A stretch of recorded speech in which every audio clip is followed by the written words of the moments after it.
ಎಲ್ಲರಿಗೂ ಗೊತ್ತಿರತಕ್ಕಂಥ ವಿಚಾರ, ಚುನಾವಣಾ ಫಲಿತಾಂಶದ ನಂತರ ಸರ್ಕಾರ ರಚನೆ ಮಾಡ್ತಕ್ಕಂಥ ಪ್ರಕ್ರಿಯೆಗಳು. ಈ ಒಂದು ಪ್ರಕ್ರಿಯೆಯಲ್ಲಿ ಬಿಜೆಪಿ ಮತ್ತು ಇಂಡಿಯನ್ ಅಲಯನ್ಸ್ ಪಾರ್ಟ್ನರ್ಸ್ ಏನಿದ್ದಾರೆ ಎಲ್ಲರ ಸಭೆಯನ್ನು ಕರೆದಿದ್ದಾರೆ. ಸಭೆಯಲ್ಲಿ ಮುಂದಿನ ಒಂದು ಹೊಸ ಸರ್ಕಾರದ ರಚನೆಯ ಬಗ್ಗೆ ನರೇಂದ್ರ ಮೋದಿ ಅವರ ನಾಯಕತ್ವದಲ್ಲಿ 3ನೇ ಬಾರಿ ಸರ್ಕಾರ ರಚನೆ ಆಗ್ತಕ್ಕಂಥ ಒಂದು ಪ್ರಮುಖವಾದ ನಿರ್ಧಾರಗಳು ಆಗಬಹುದು ಅನ್ನೋದು ನನ್ನ ಅಭಿಪ್ರಾಯ. ಸರ್, ಈಗ ಟಿಡಿಪಿ ಅವರು ಸ್ಪೀಕರ್ ಸ್ಥಾನ ಬೇಕು ಅಂತ ಕೇಳಿದ್ದಾರೆ. ಕ್ಯಾಬಿನೆಟ್ ಬಗ್ಗೆ ಕೂಡ ಚರ್ಚೆಗಳು ನಡೀತಾ ಇದಾವೆ. ಜೆಡಿಎಸ್ ಡಿಮ್ಯಾಂಡ್ ಏನಾದ್ರು ಇದು ನಮ್ಮದು ಡಿಮ್ಯಾಂಡ್ ಏನಿಲ್ಲ. ನಮ್ಮ ಡಿಮ್ಯಾಂಡ್ ಇರ್ತಕ್ಕಂಥದ್ದು ಕರ್ನಾಟಕದಲ್ಲಿ ಹಲವಾರು ವರ್ಷಗಳಿಂದ ಹಲವಾರು ಸಮಸ್ಯೆಗಳನ್ನು ಎದುರಿಸ್ತಾ ಇದ್ದೇವೆ. ಆ ಸಮಸ್ಯೆಗಳಿಗೆ ಪರಿಹಾರಗಳನ್ನ ತರಬೇಕಾಗಿದೆ. ಆ ನಿಟ್ಟಿನಲ್ಲಿ ನಮ್ಮ ಮೊದಲನೇ ಆದ್ಯತೆ ರಾಜ್ಯದ ಹಲವಾರು ಸಮಸ್ಯೆಗಳಿಗೆ ಪರಿಹಾರವನ್ನು ಕೇಂದ್ರ ಸರ್ಕಾರದಿಂದ ಪಡೆಯಬೇಕು. ಅದು ಪ್ರಮುಖವಾದಂಥ ಒಂದು ನಮ್ಮ ಪಕ್ಷದಲ್ಲಿ ಇಟ್ಕೊಂಡಿದ್ದೇವೆ. ಮುಂದಿನ ಪ್ರಕ್ರಿಯೆಗಳು ಮುಂದೆ ಅಲ್ಲಿ ಯಾವ ರೀತಿಯಲ್ಲಿ ಕರ್ನಾಟಕ ರಾಜ್ಯಕ್ಕೆ ರೆಪ್ರೆಸೆಂಟೇಷನ್ಗಳನ್ನು ಕೊಡಬೇಕು ಅನ್ನೋದು ಇವತ್ತು ಕೇಂದ್ರದಲ್ಲಿ ನರೇಂದ್ರ ಮೋದಿ ಅವರ ನಾಯಕರು ಅವರು ತೀರ್ಮಾನ ಮಾಡ್ತಾರೆ.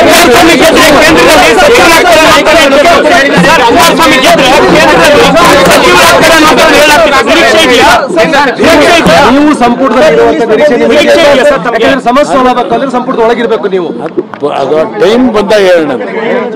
ಹೀಗೆ ನಮ್ಮ ಅಲ್ಲಿಯ ಪರಿಸ್ಥಿತಿಗೆ ಯಾವ ತೀರ್ಮಾನ ಸೂಕ್ತ ಅಂತಕ್ಕಂಥದ್ದು ದೆಹಲಿಯ ನಾಯಕರಿಗೆ ಗೊತ್ತಿದೆ, ಅವ್ರು ತೀರ್ಮಾನ ಮಾಡ್ತಾರೆ. ಅಗ್ರಿಕಲ್ಚರ್ ಮಿನಿಸ್ಟರ್ ಆಗ್ತೀರಿ ಅನ್ನುವಂತ ಕೆಲವು ಮಾತುಗಳು ಕೇಳಿಬರ್ತಿದ್ದಾವೆ.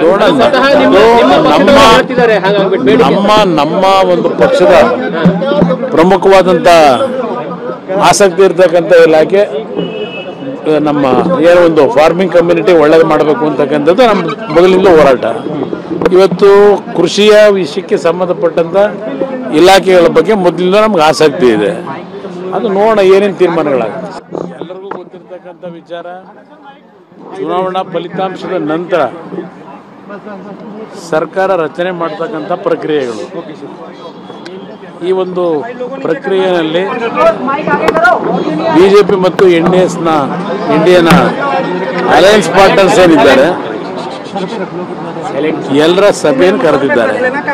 ಸಭೆಯಲ್ಲಿ ಮುಂದಿನ ಒಂದು ಹೊಸ ಸರ್ಕಾರದ ರಚನೆಯ ಬಗ್ಗೆ ನರೇಂದ್ರ ಮೋದಿ ಅವರ ನಾಯಕತ್ವದಲ್ಲಿ 3ನೇ ಬಾರಿ ಸರ್ಕಾರ ರಚನೆ ಆಗ್ತಕ್ಕಂಥ ಒಂದು ಪ್ರಮುಖವಾದ ನಿರ್ಧಾರಗಳು ಆಗಬಹುದು ಅನ್ನೋದು ನನ್ನ ಅಭಿಪ್ರಾಯ. ಸರ್, ಈಗ ಟಿಡಿಪಿ ಅವರು ಸ್ಪೀಕರ್ ಸ್ಥಾನ ಬೇಕು ಅಂತ ಕೇಳಿದ್ದಾರೆ. ಕ್ಯಾಬಿನೆಟ್ ಬಗ್ಗೆ ಕೂಡ ಚರ್ಚೆಗಳು ನಡೀತಾ ಇದಾವೆ. ಜೆಡಿಎಸ್ ಡಿಮ್ಯಾಂಡ್ ಏನಾದ್ರು ಇದು ನಮ್ಮದು ಡಿಮ್ಯಾಂಡ್ ಏನಿಲ್ಲ. ನಮ್ಮ ಡಿಮ್ಯಾಂಡ್ ಇರ್ತಕ್ಕಂಥದ್ದು ಕರ್ನಾಟಕದಲ್ಲಿ ಹಲವಾರು ವರ್ಷಗಳಿಂದ ಹಲವಾರು ಸಮಸ್ಯೆಗಳನ್ನು ಎದುರಿಸ್ತಾ ಇದ್ದೇವೆ. ಆ ಸಮಸ್ಯೆಗಳಿಗೆ ಪರಿಹಾರಗಳನ್ನ ತರಬೇಕಾಗಿದೆ. ಆ ನಿಟ್ಟಿನಲ್ಲಿ ನಮ್ಮ ಮೊದಲನೇ ಆದ್ಯತೆ ರಾಜ್ಯದ ಹಲವಾರು ಸಮಸ್ಯೆಗಳಿಗೆ ಪರಿಹಾರವನ್ನು ಕೇಂದ್ರ ಸರ್ಕಾರದಿಂದ ಪಡೆಯಬೇಕು. ಅದು ಪ್ರಮುಖವಾದಂಥ ಒಂದು ನಮ್ಮ ಪಕ್ಷದಲ್ಲಿ ಇಟ್ಕೊಂಡಿದ್ದೇವೆ. ಮುಂದಿನ ಪ್ರಕ್ರಿಯೆಗಳು ಮುಂದೆ ಅಲ್ಲಿ ಯಾವ ರೀತಿಯಲ್ಲಿ ಕರ್ನಾಟಕ ರಾಜ್ಯಕ್ಕೆ ರೆಪ್ರೆಸೆಂಟೇಷನ್ಗಳನ್ನು ಕೊಡಬೇಕು ಅನ್ನೋದು ಇವತ್ತು ಕೇಂದ್ರದಲ್ಲಿ ನರೇಂದ್ರ ಮೋದಿ ಅವರ ನಾಯಕರು ಅವರು ತೀರ್ಮಾನ ಮಾಡ್ತಾರೆ.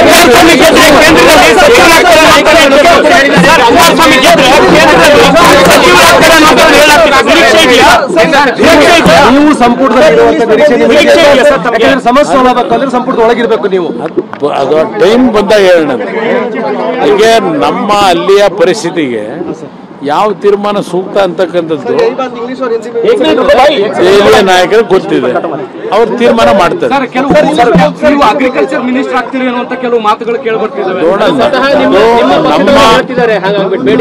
ನಮ್ಮ ಒಂದು ಪಕ್ಷದ ಪ್ರಮುಖವಾದಂತ ಆಸಕ್ತಿ ಇರ್ತಕ್ಕಂಥ ಇಲಾಖೆ ನಮ್ಮ ಏನೋ ಒಂದು ಫಾರ್ಮಿಂಗ್ ಕಮ್ಯುನಿಟಿ ಒಳ್ಳೇದು ಮಾಡಬೇಕು ಅಂತಕ್ಕಂಥದ್ದು ನಮ್ಮ ಮೊದಲಿಂದ ಹೋರಾಟ. ಇವತ್ತು ಕೃಷಿಯ ವಿಷಯಕ್ಕೆ ಸಂಬಂಧಪಟ್ಟಂತ ಇಲಾಖೆಗಳ ಬಗ್ಗೆ ಮೊದಲಿಂದ ನಮ್ಗೆ ಆಸಕ್ತಿ ಇದೆ. ಅದು ನೋಡೋಣ ಏನೇನು ತೀರ್ಮಾನಗಳಾಗುತ್ತೆ. ಎಲ್ಲರಿಗೂ ಗೊತ್ತಿರತಕ್ಕಂಥ ವಿಚಾರ, ಚುನಾವಣಾ ಫಲಿತಾಂಶದ ನಂತರ ಸರ್ಕಾರ ರಚನೆ ಮಾಡ್ತಕ್ಕಂಥ ಪ್ರಕ್ರಿಯೆಗಳು. ಈ ಒಂದು ಪ್ರಕ್ರಿಯೆಯಲ್ಲಿ ಬಿಜೆಪಿ ಮತ್ತು ಇಂಡಿಯನ್ ಅಲಯನ್ಸ್ ಪಾರ್ಟ್ನರ್ಸ್ ಏನಿದ್ದಾರೆ ಎಲ್ಲರ ಸಭೆಯನ್ನು ಕರೆದಿದ್ದಾರೆ. ಸಭೆಯಲ್ಲಿ ಮುಂದಿನ ಒಂದು ಹೊಸ ಸರ್ಕಾರದ ರಚನೆಯ ಬಗ್ಗೆ ನರೇಂದ್ರ ಮೋದಿ ಅವರ ನಾಯಕತ್ವದಲ್ಲಿ 3ನೇ ಬಾರಿ ಸರ್ಕಾರ ರಚನೆ ಆಗ್ತಕ್ಕಂಥ ಒಂದು ಪ್ರಮುಖವಾದ ನಿರ್ಧಾರಗಳು ಆಗಬಹುದು ಅನ್ನೋದು ನನ್ನ ಅಭಿಪ್ರಾಯ. ಸರ್, ಈಗ ಟಿಡಿಪಿ ಅವರು ಸ್ಪೀಕರ್ ಸ್ಥಾನ ಬೇಕು ಅಂತ ಕೇಳಿದ್ದಾರೆ. ಕ್ಯಾಬಿನೆಟ್ ಬಗ್ಗೆ ಕೂಡ ಚರ್ಚೆಗಳು ನಡೀತಾ ಇದಾವೆ. ಜೆಡಿಎಸ್ ಇದು ನಮ್ಮದು ಡಿಮ್ಯಾಂಡ್ ಏನಿಲ್ಲ. ನಮ್ಮ ಡಿಮ್ಯಾಂಡ್ ಇರ್ತಕ್ಕಂಥದ್ದು ಕರ್ನಾಟಕದಲ್ಲಿ ಹಲವಾರು ವರ್ಷಗಳಿಂದ ಹಲವಾರು ಸಮಸ್ಯೆಗಳನ್ನು ಎದುರಿಸ್ತಾ ಇದ್ದೇವೆ. ಆ ಸಮಸ್ಯೆಗಳಿಗೆ ಪರಿಹಾರಗಳನ್ನ ತರಬೇಕಾಗಿದೆ. ಆ ನಿಟ್ಟಿನಲ್ಲಿ ನಮ್ಮ ಮೊದಲನೇ ಆದ್ಯತೆ ರಾಜ್ಯದ ಹಲವಾರು ಸಮಸ್ಯೆಗಳಿಗೆ ಪರಿಹಾರವನ್ನು ಕೇಂದ್ರ ಸರ್ಕಾರದಿಂದ ಪಡೆಯಬೇಕು. ಅದು ಪ್ರಮುಖವಾದಂಥ ಒಂದು ನಮ್ಮ ಪಕ್ಷದಲ್ಲಿ ಇಟ್ಕೊಂಡಿದ್ದೇವೆ. ಮುಂದಿನ ಪ್ರಕ್ರಿಯೆಗಳು ಮುಂದೆ ಅಲ್ಲಿ ಯಾವ ರೀತಿಯಲ್ಲಿ ಕರ್ನಾಟಕ ರಾಜ್ಯಕ್ಕೆ ರೆಪ್ರೆಸೆಂಟೇಷನ್ಗಳನ್ನು ಕೊಡಬೇಕು ಅನ್ನೋದು ಇವತ್ತು ಕೇಂದ್ರದಲ್ಲಿ ನರೇಂದ್ರ ಮೋದಿ ಅವರ ನಾಯಕರು ಅವರು ತೀರ್ಮಾನ ಮಾಡ್ತಾರೆ.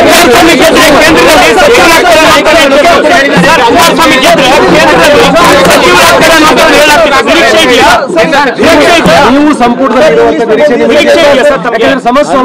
ಸಂಪುಟದ ಒಳಗಿರ್ಬೇಕು. ನೀವು ಅದು ಟೈಮ್ ಬಂದಾಗ ಹೇಳೋಣ. ಹೀಗೆ ನಮ್ಮ ಅಲ್ಲಿಯ ಪರಿಸ್ಥಿತಿಗೆ ಯಾವ ತೀರ್ಮಾನ ಸೂಕ್ತ ಅಂತಕ್ಕಂಥದ್ದು ದೆಹಲಿಯ ನಾಯಕರು ಗೊತ್ತಿದೆ, ಅವ್ರು ತೀರ್ಮಾನ ಮಾಡ್ತಾರೆ. ಅಗ್ರಿಕಲ್ಚರ್ ಮಿನಿಸ್ಟರ್ ಆಗ್ತೀರಿ ಅನ್ನುವಂತ ಕೆಲವು ಮಾತುಗಳು ಕೇಳಿಬರ್ತಿದ್ದಾವೆ. ನಮ್ಮ ಒಂದು ಪಕ್ಷದ ಪ್ರಮುಖವಾದಂತ ಆಸಕ್ತಿ ಇರ್ತಕ್ಕಂಥ ಇಲಾಖೆ ನಮ್ಮ ಏನೋ ಒಂದು ಫಾರ್ಮಿಂಗ್ ಕಮ್ಯುನಿಟಿ ಒಳ್ಳೇದು ಮಾಡಬೇಕು ಅಂತಕ್ಕಂಥದ್ದು ನಮ್ಮ ಮೊದಲಿಂದ ಹೋರಾಟ. ಇವತ್ತು ಕೃಷಿಯ ವಿಷಯಕ್ಕೆ ಸಂಬಂಧಪಟ್ಟಂತ ಇಲಾಖೆಗಳ ಬಗ್ಗೆ ಮೊದಲಿಂದ ನಮ್ಗೆ ಆಸಕ್ತಿ ಇದೆ. ಅದು ನೋಡೋಣ ಏನೇನು ತೀರ್ಮಾನಗಳಾಗುತ್ತೆ. ಅನುಕ್ಷಣದ ಸುದ್ದಿಗಳಿಗಾಗಿ ವಿಸ್ತಾರ ನ್ಯೂಸ್ ಯೂಟ್ಯೂಬ್ ಚಾನೆಲ್ ಸಬ್ಸ್ಕ್ರೈಬ್ ಮಾಡಿ. ಹೊಸ ಸುದ್ದಿಗಳ ನೋಟಿಫಿಕೇಶನ್ಗಾಗಿ ಬೆಲ್ ಐಕಾನ್ ಕ್ಲಿಕ್ ಮಾಡಿ. ಲೇಟೆಸ್ಟ್ ಅಪ್ಡೇಟ್ಸ್ಗಾಗಿ www.vistaranews.com ವೆಬ್ಸೈಟ್ಗೆ ವಿಸಿಟ್ ಮಾಡಿ. ಅಂಗೈಯಲ್ಲೇ ಜಗತ್ತಿನ ಸುದ್ದಿ ತಿಳಿಯಲು ವಿಸ್ತಾರ ನ್ಯೂಸ್ ಕನ್ನಡ ಆಪ್ ಡೌನ್ಲೋಡ್ ಮಾಡಿ.